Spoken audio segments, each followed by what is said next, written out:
Hello students, आज हम लोग चलते हैं प्रोकैरियोटिक ऑर्गेनिज्म में। एक बार थोड़ा सा मैं रिमाइंड कर देती हूँ जो हम लोगों ने लास्ट क्लास में पढ़ा। हम लोग क्लासिफाई किया था ऑर्गेनिजम्स को ए सेलुलर और सेलुलर में। ए सेलुलर में वायरसेस आ गए एग्जाम्पल्स में, उसको तो छोड़ ही दीजिए।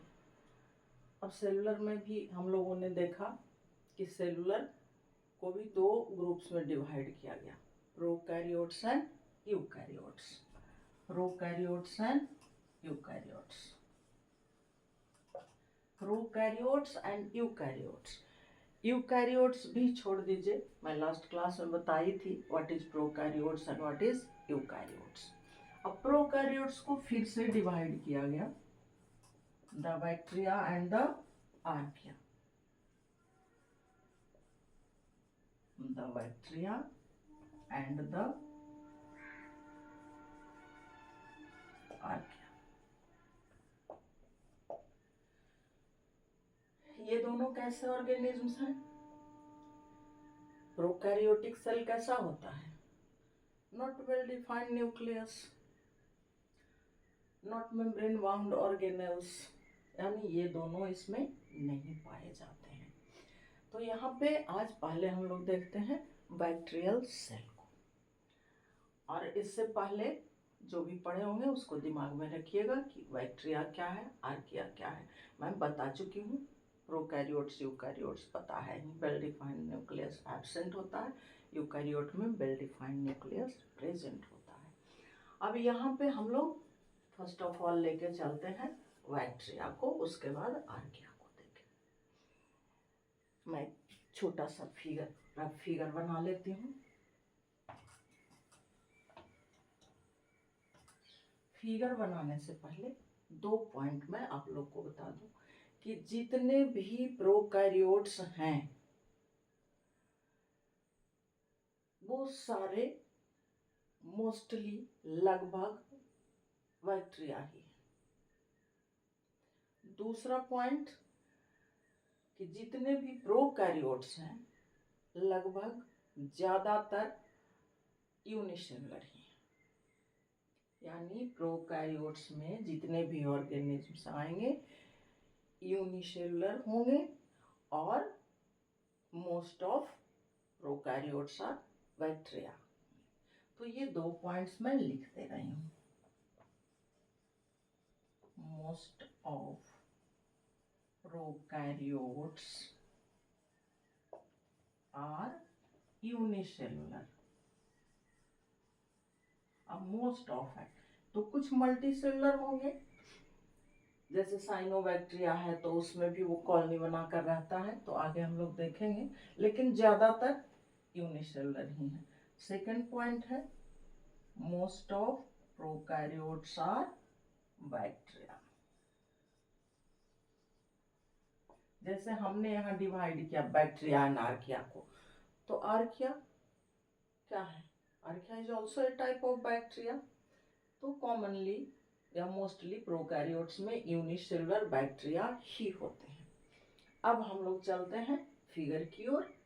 फिगर बना लेते हैं हम लोग बैक्टीरियल सेल का।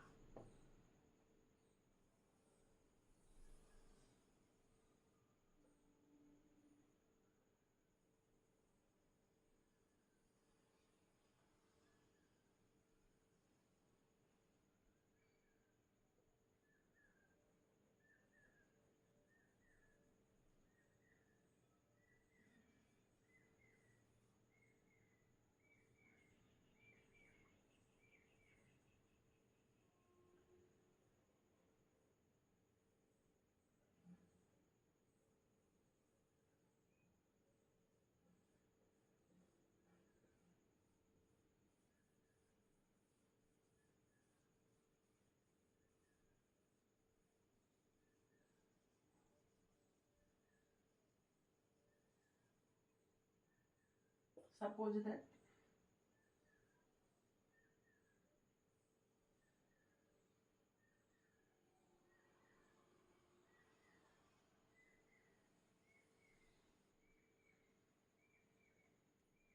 ये सटा हुआ लेयर ही होता है, अलग नहीं होता है।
ये क्या है?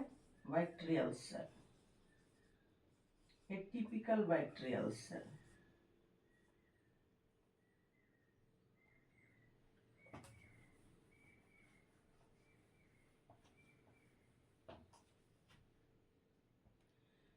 ये एक टिपिकल बैक्टीरियल सेल है। अब देखते हैं इसमें स्ट्रक्चर क्या क्या है।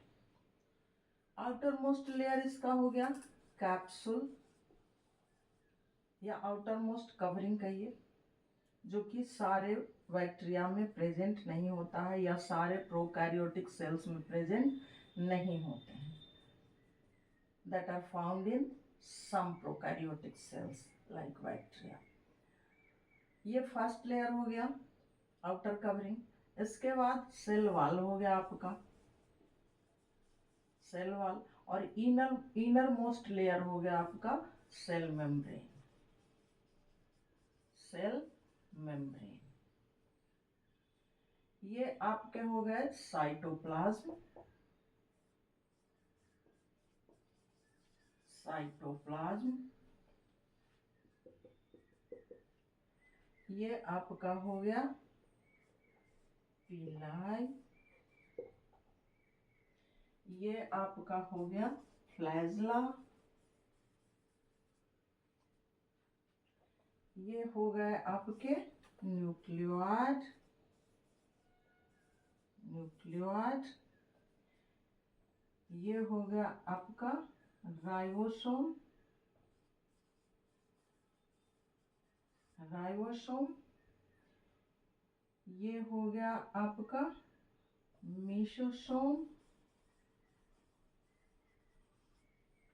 ये हो गया आपका प्लाज्मिड, प्लाज्मिड। और ये हो गया आपका RNA plus ribosome.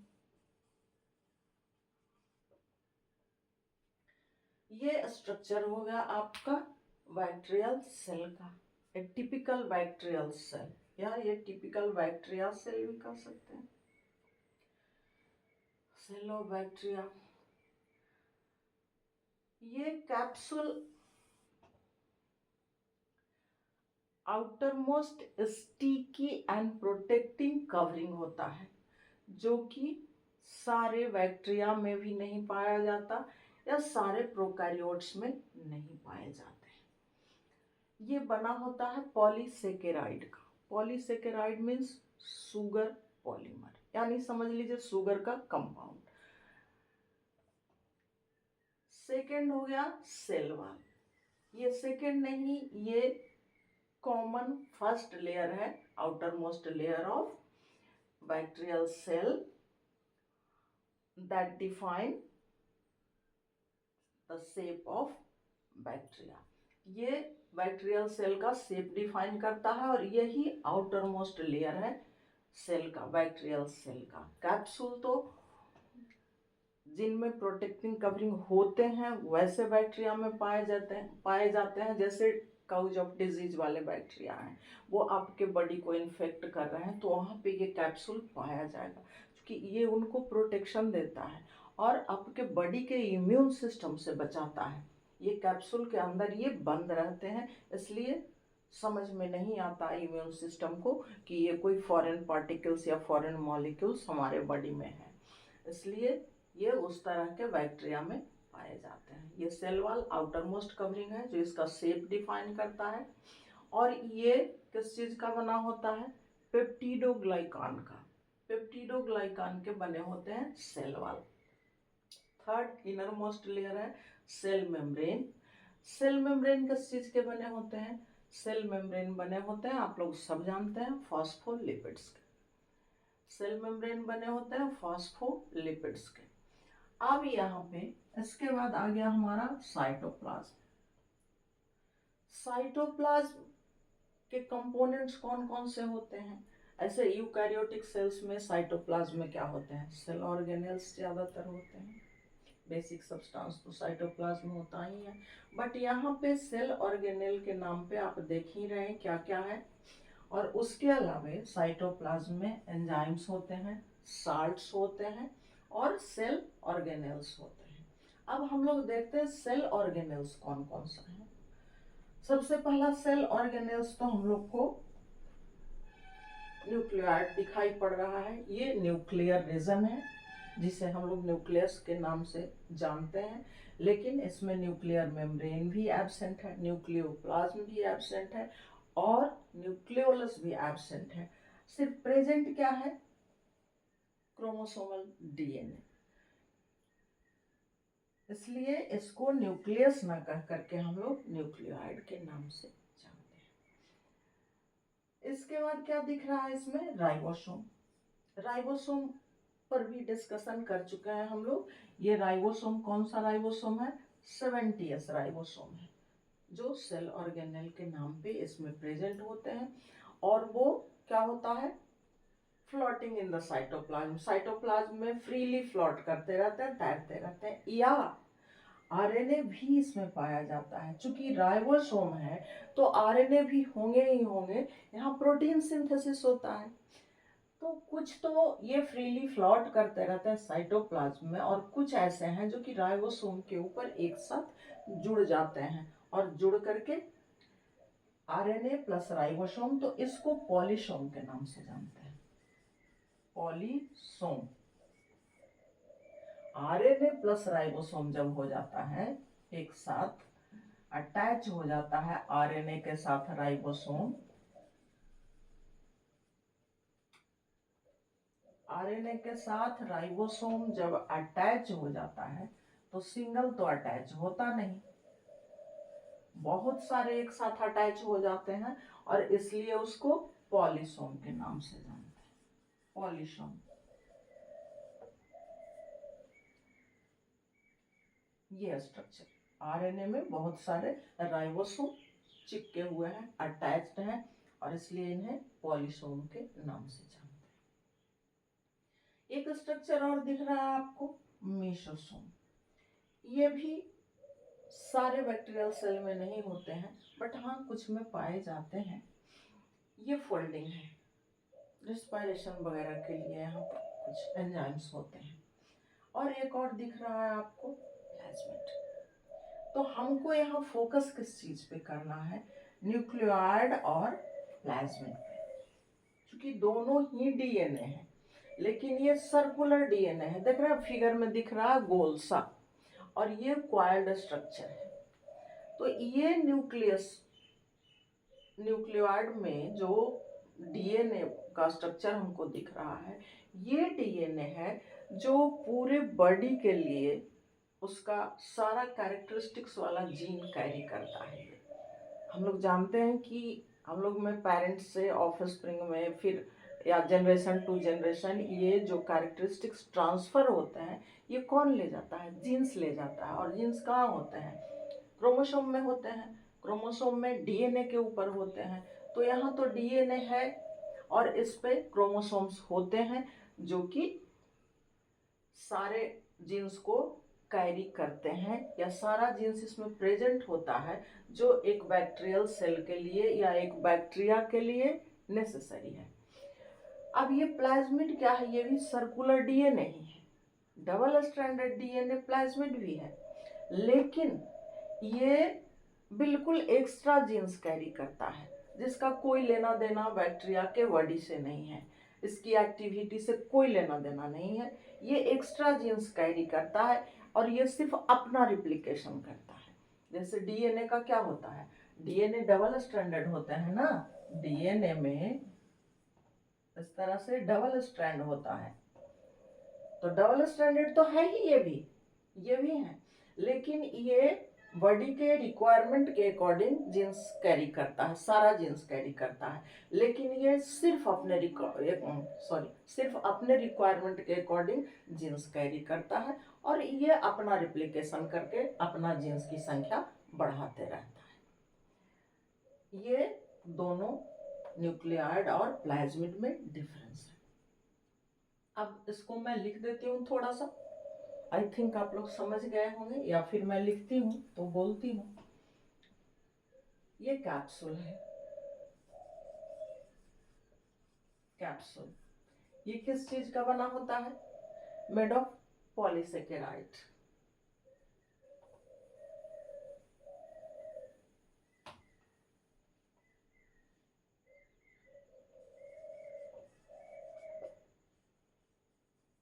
outermost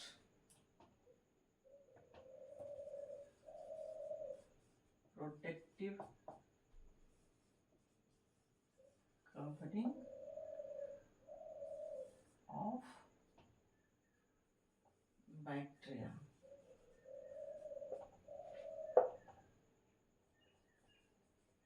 made up of polysaccharide।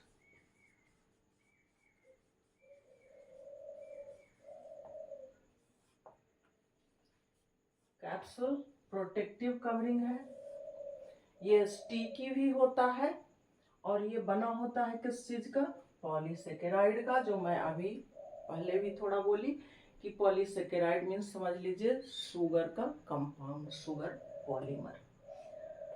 लेकिन capsule are not found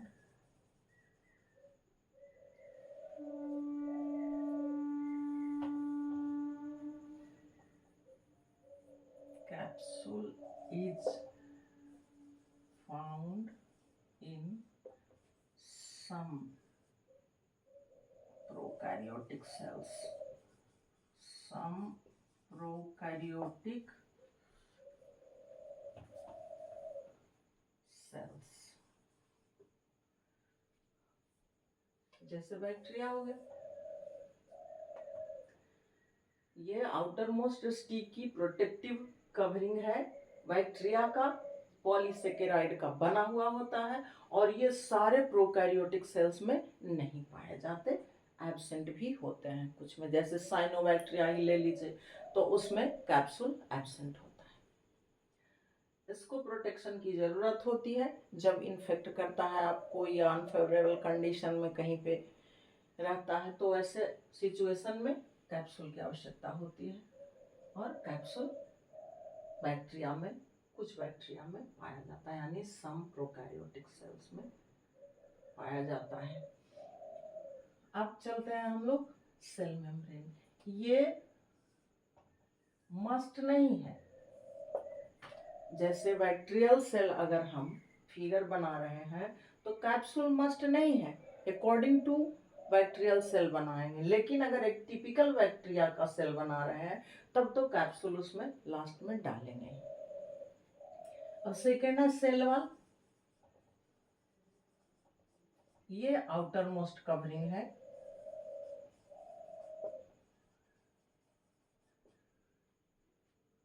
outer most covering of bacteria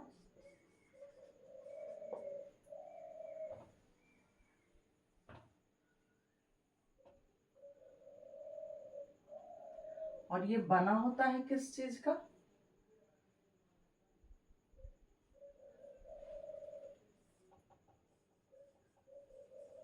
made up of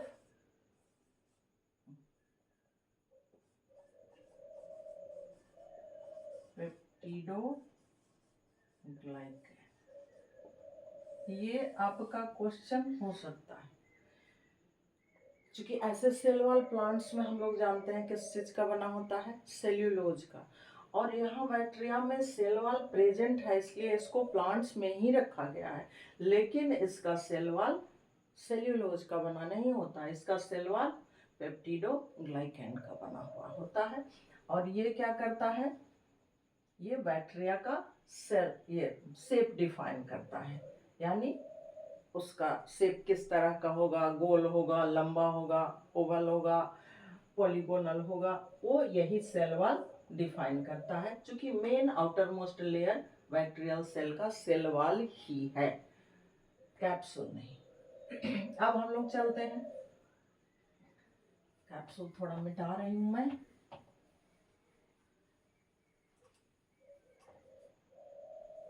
cell membrane,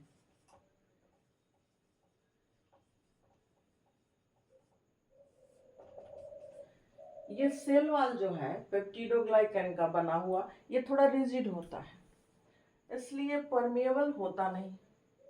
permeability भी जरूरी है, क्योंकि सेल एक्टिविटी होगी तो एक्सचेंज भी जरूरी है।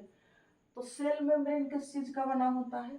ये कॉमन है आपका, cell membrane innermost layer, और ये बना होता है, cell membrane is made up of phospholipids, जो आपको यूकैरियोटिक सेल में भी मिलेगा, फॉस्फोलिपिड्स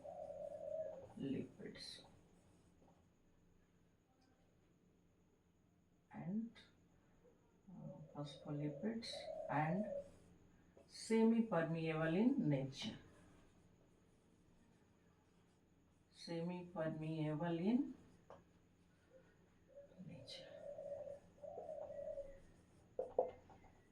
सेमी परमेबल होता है। अब तो यहाँ से आसानी से एक्सचेंज हो सकता है किसी भी सब्सटेंस का, आइदर गैसियस सब्सटेंस हो या लिक्विड फॉर्म में हो या सॉलिड फॉर्म में हो, सेल मेम्ब्रेन के द्वारा एक्सचेंज हो सकता है। ये इनर मोस्ट लेयर है इसका, फॉस्फोलिपिड्स का बना होता है और सेमी परमेबल होता है।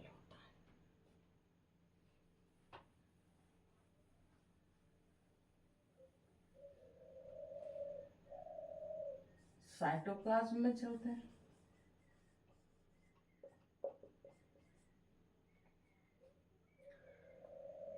साइटोप्लाज्म इसका बेसिक लिक्विड सब्सटेंस है। इसके कंपोनेंट्स क्या क्या हैं? Cytoplasm basic liquid substance, basic liquid substance,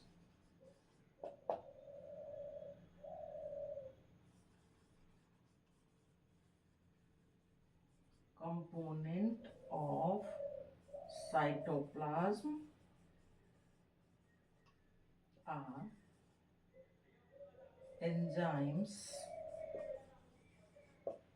salts and cell organelles। ये हो गया साइटोप्लाज्म का components combination, enzymes, salts and cell organelles, basic liquid substance. अब फिर चलते हैं हम लोग इससे आगे कि इसमें सेल ऑर्गेनेल्स कौन कौन है।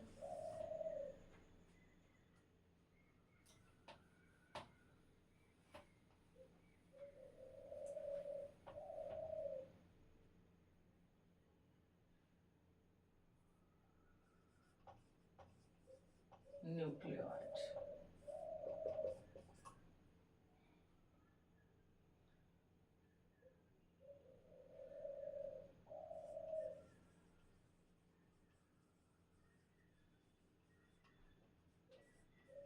Chromosomal DNA, present in nuclear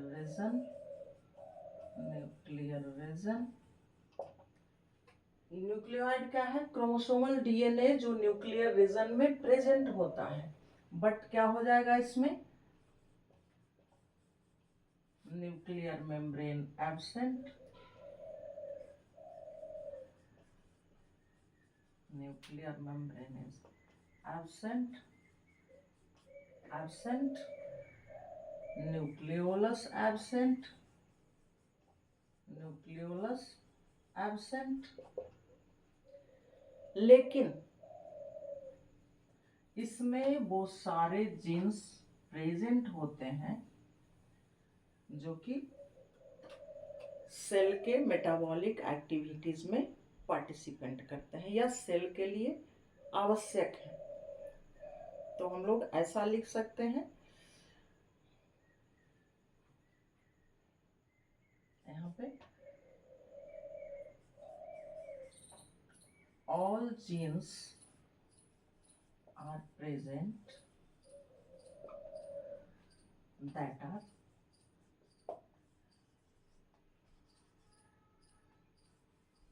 necessary for cell activity.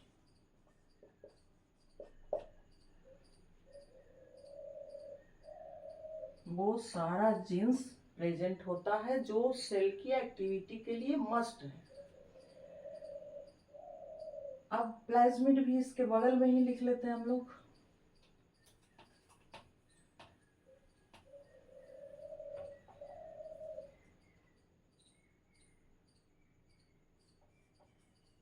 Plasmid यह सर्कुलर डीएनए, राउंड कलर का circular DNA, sorry round shape का। ये क्या है? ये बिल्कुल सेपरेट होता है न्यूक्लियोइड रीजन से, न्यूक्लियोइड वाले डीएनए से बिल्कुल टैली नहीं करता है और इसका अपना डीएनए होता है। ये बिल्कुल एक्स्ट्रा डीएनए कैरी करता है। प्लाज्मिड कंटेन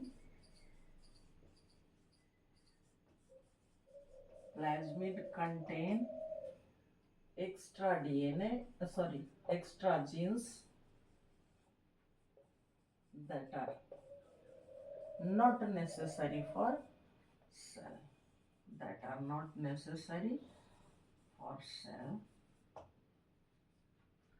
और इसका रिप्लिकेशन इंडिपेंडेंट रूप से होता है। इसका रिप्लिकेशन, न्यूक्लियोइड का रिप्लिकेशन पूरे बॉडी के एक्टिविटीज के साथ साथ होता है, लेकिन ये बस अपना रिप्लिकेशन करता है, अपने आप में रहता है। हमको बढ़ना है, हमको जो भी करना है, इन्फेक्शन करना है या कहीं पर अपना जीन्स ट्रांसमिट करना है, डीएनए ट्रांसमिट करना है, सारा काम इसका अपना है। इसको सेल से कोई लेना देना नहीं है। रिप्रोडक्शन में भी ये कोई भाग नहीं लेता है, पार्टिसिपेट नहीं करता है। रिप्रोडक्शन में भी न्यूक्लियोइड ही डिवाइड होते हैं।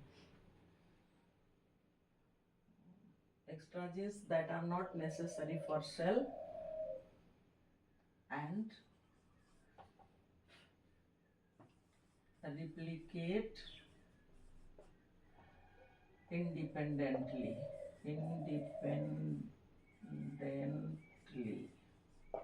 यानी बिल्कुल स्वतंत्रता पूर्वक ये अपना रिप्लिकेशन करता है। इसको सेल से कोई लेना देना नहीं है और इसीलिए इसका यूज होता है एंटीबायोटिक बनाने में, क्योंकि ये तो इंडिपेंडेंट रूप से फंक्शन करता है, इसको सेल से कोई लेना देना नहीं है। अब कैसे बनाता है ये हम लोग आगे देखेंगे, अभी थोड़ा देर है। बायोटेक्नोलॉजी उसका अलग प्रोसेस ही है। ये हो गया आपका न्यूक्लियोइड एंड प्लाज्मिड। इसके बाद आपका क्या आ गया? Ribosome.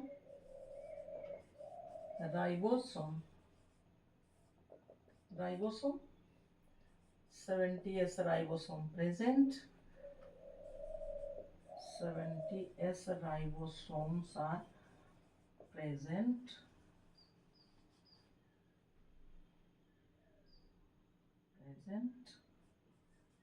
That are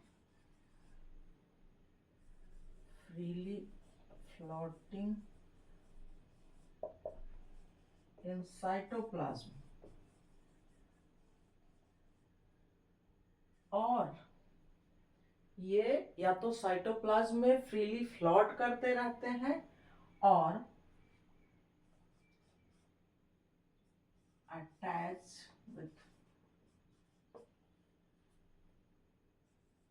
RNA, that's called polysome, या आरएनए के साथ अटैच हो जाते हैं और उसको पॉलीसोम के नाम से जानते हैं। ये प्रोटीन सिंथेसिस का काम करता है। राइबोसोम जहाँ भी रहेगा प्रोटीन सिंथेसिस का ही काम करता है, इसका फंक्शन प्रोटीन सिंथेसिस ही है। और राइबोसोम प्रोटीन सिंथेसिस तभी करेगा जब मैसेंजर आरएनए होंगे, क्योंकि वो मैसेंजर आरएनए ही सारे इंफॉर्मेशन को कैरी करते हैं, उसको ले जाते हैं, अमीनो एसिड को ले जाते हैं अलग अलग।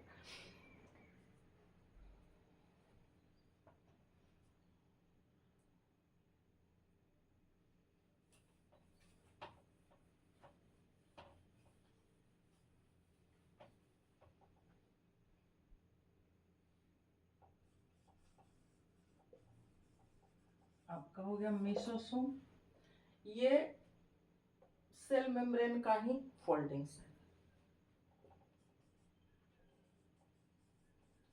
Foldings of cell membrane. और ये क्या करता है, ये रेस्पिरेशन में पार्टिसिपेंट है। इसमें रेस्पिरेशन की अगर जरूरत होती है, जैसे ब्लू ग्रीन एल्गी, तो वहाँ जरूरत पड़ जाती है, तो वहाँ ये स्ट्रक्चर भी दिखेंगे। और एक स्ट्रक्चर दिखेगा क्लोरोबियम वेसिकल, क्लोरोफिल जिसमें होते हैं, इसलिए फोटोसिंथेसिस होता है वहाँ पे। तो ये सब में मस्ट नहीं है, जैसे कैप्सूल मस्ट नहीं था, वेसोसोम भी मस्ट नहीं है। हाँ, किसी किसी में मिल जाता है। क्लोरोबियम वेसिकल भी मस्ट नहीं है, साइनोबैक्टीरिया में मिल जाता है, इसलिए यहाँ पे मैं उसको भी छोड़ दी हूँ, क्योंकि हम लोग फिर अलग अलग मोनेरा में पढ़ेंगे बैक्टीरिया को, और फिर इसको कितने ग्रुप्स में डिवाइड किया गया वो भी डिटेल में पढ़ना है। अब हो गया आपका फ्लैजला एंड पीली। इसमें थोड़ा सा एक लाइन में लिख दूं, foldings of cell membrane and take part in respiration, take part in respiration.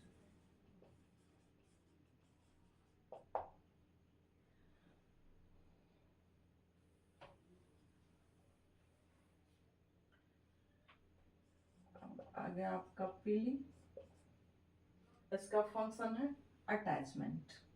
ये भी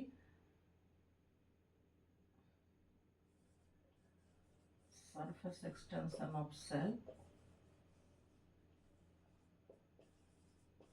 सरफेस एक्सटेंशन ऑफ सेल कहने का मतलब कि ये अंदर साइटोप्लाज्म से निकला हुआ नहीं होता है, ये सेल वॉल के सरफेस से ही आउट ग्रोथ, लाइक कैसे स्किन से आउट ग्रोथ निकल जाते हैं कभी कभी, तो ये सरफेस एक्सटेंशन है। और इसका काम क्या है, हेल्प इन अटैचमेंट,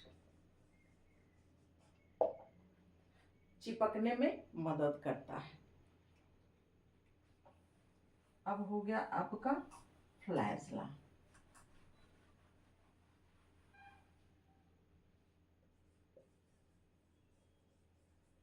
फ्लैजला, इसका काम है मूवमेंट। ये थोड़ा बड़ा होता है और ये मूव करता है, जिससे कि वाइब्रेशन उत्पन्न होता है, तो बैक्टीरिया का सेल मूव करता है। और वहाँ मूवमेंट में पीली भी इसके साथ साथ हेल्प करता है, क्योंकि उसमें भी वाइब्रेशन होता है, तो वो भी खींचने में मदद करता है। ये हो गया एक टिपिकल बैक्टीरियल सेल का स्ट्रक्चर। अब हम लोग जब मोनेरा में चलेंगे, जब क्लासिफिकेशन हो जाएगा किंगडम मोनेरा में, तो उसमें बैक्टीरिया ही है, और बैक्टीरिया में अलग अलग बैक्टीरिया मिलेंगे, तो वहाँ कुछ स्ट्रक्चर अलग भी मिलेंगे डिफरेंट डिफरेंट में, जैसे आर्किया में कुछ अलग मिलेंगे, साइनोबैक्टीरिया में अलग मिलेंगे, इसमें अलग मिलेंगे। तो ये एक टिपिकल बैक्टीरियल सेल का स्ट्रक्चर हो गया। आज इतना ही। Okay, thanks.